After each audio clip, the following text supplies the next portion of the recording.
السلام عليكم ورحمة الله وبركاته. دمان صاحبة الصوماليات بل كستو جوجتا ليس كستو ضد داوريسان مالن وناكسن وياي برنامج كني waxaa la yiraahdaa xogta fila Soomaaliya iyo dakhli siyaasadeedka beesha hawiye ninkii Xasan Sheekh Maxamuud ahaa oo daad u soo galay doonayana inuu iska mooso barnaamijkaas ayaynu idinla wadaagi doonaa waxyaabaha idinla wadaagi doonaa waxaa kamid ah kulan haddaba weli socda iyo waxyaabaha looga hadlayo adinkana waxaan ka codsanaynaa muuqaalka inaad sii qaybisaan si gaar ah qolada YouTube-ka waxaa weeye kuwa subscribe-ka ii ah 35% muuqaaladayda daawata inta kale meel jiraan ma ogi waxaa idinka badan banaanka dadka ka yimaada oo recommendation ahaan ama muuqaalkii uu tago ama iyagu isoo raadiyay waxaan leeyahay dad meesha ku jirto subscribe dheh si aad u soo raadiyo isu dhibin waayahay sida aad la socoteenba bariyaha kan waxaa jiray guux siyaasadeed oo ku saabsan in dib boorka looga jafo badbaado qaran kadib markii Xasan Sheekh Maxamuud dastuurkii bedelay dadkana la tashan waayay guuxaas Xasan Sheekh Maxamuud aad iyo aad u dhibay dhaqdhaqaaqay socdo ogaaday durbana rag khubara ayuu isugu yeeray oo wuxuu yiri war niman yahow badbaado qaran kama badbaadi karo oo waan is aqaanaa waxa la injil intii la isaga dhibay ka dhibata nimankii hawiye hadday soo kacaan ay fila Soomaaliya soo aadaan xaalku way xun yahay waxaan rabaa marka in la igala taliyo sidii aan isaga moosi lahaa hawshaas khubara u fadhiisatay waxa la yiri badbaado qaran waxay ka imaan doontaa 3 beelood oo degan magaalada Muqdisho mursada Abgaal iyo Habalgir 3 siyaasi oo waxa weeye dadkaas hormuud u ahbaana jira oo biri dadka kicin doona 3 siyaasi rag aad ku taakayso waa inaad heshaa waa Cabdiraxmaan Cali Shakuur Xasan Cali Qeyre iyo Shariif Sheekh Axmed 3 nin rag aad ku taakayso haddaad hesho badbaado qarantu waa ka badbaadisaa bali oo waxa weeye laguma soldaari doono waayay waxa laga bilaabay beesha Abgaal ama Shariif Sheekh Axmed cidii lagu taakayn lahaa Shariif Sheekh Axmed waa nin Abgaal waa nin harta Abgaal agoon yar waxa la yiraahdaa inaad soo hesho wiilka la yiraahdo 30 jir 30 milyan haysta wasiir ma heli karo oo Abgaal wuxuu haystaa madaxweynihii dalka laakiin waxa la yiri meel ciidamada uu kala xiriiri karo waa inaad geysaa oo aad ka dhigtaa wasiir dowlaha wasaaradda gaashaandhigga ama amniga si ciidamada biri u heelin doona Shariif Sheekh Axmed uu u kala furfuro oo halkaas ugu fariisto uu yiraahdo walaalahayow xaydan ka qaldan xaasirtiin maya walaxa qaldana waa lagu dalacsiyaa adiga maxaad rabtaa dalacaad qaado mushaarka lagu kordhiyay buuqa jooj Shariif Sheekh Axmed qorax taagan hay isku wareerin ana halkan ku jooga wasiirkaagiyaan ahay aniga ma qabo halkaas waxa la yiraahdaa sadjir geyso xogaa lacagana waa haysta hadii muxuu ahaaytay meesha uu joogana maaliyadda iyo u kordhinaysa waxa weeye harti Abgaal sidaasaad ku dilaysaa Shariif waxaad ka dhigaysaa lax dabtaagan oo waxba u jeedin go'aankaas Xasan uu qaato uu soo dhaweeyay waayay waxa soo haray Habalgir waxa la yiri Cabdiraxmaan Shakuur badbaado qaranta hogaamin doona Cabdiraxmaan marka waxaad u baahan tahay in cayra oo aad ku taakayso saad uma baahni oo isaga waxa dad dhalinyarada ka qaadatay wiilka Cabdiraxmaan Cagaweyne gabadha yar oo yaa Qaalishe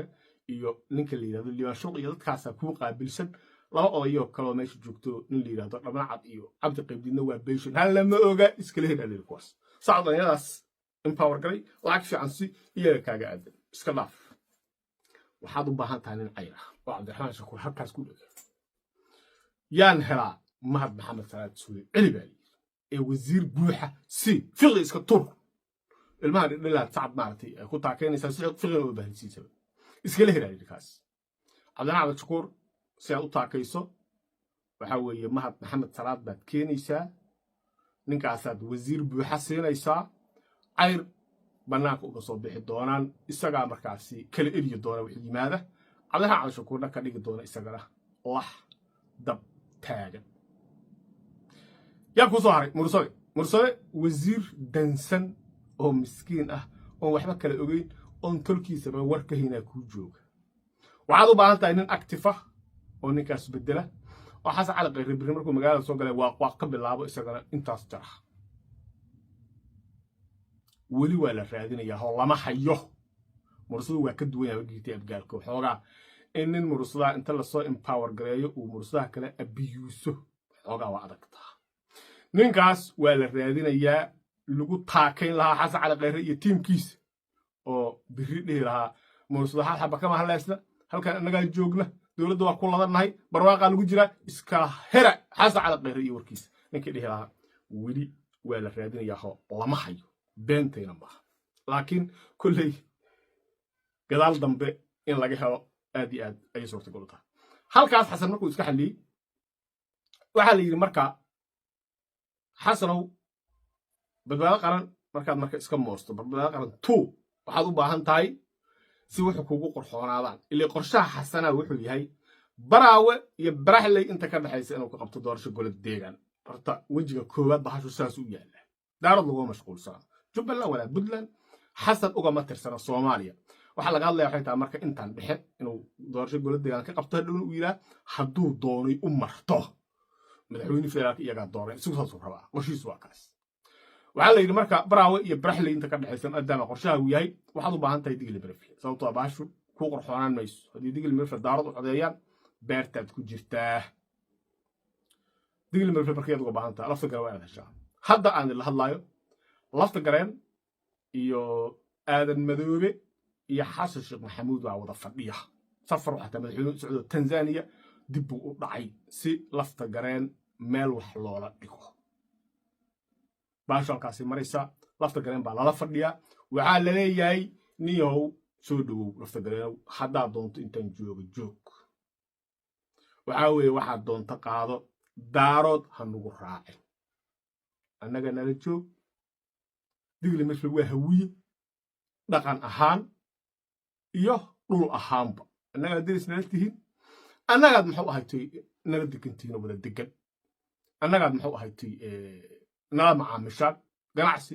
everything annagaa wadaagnay daarad maxaa kugu jira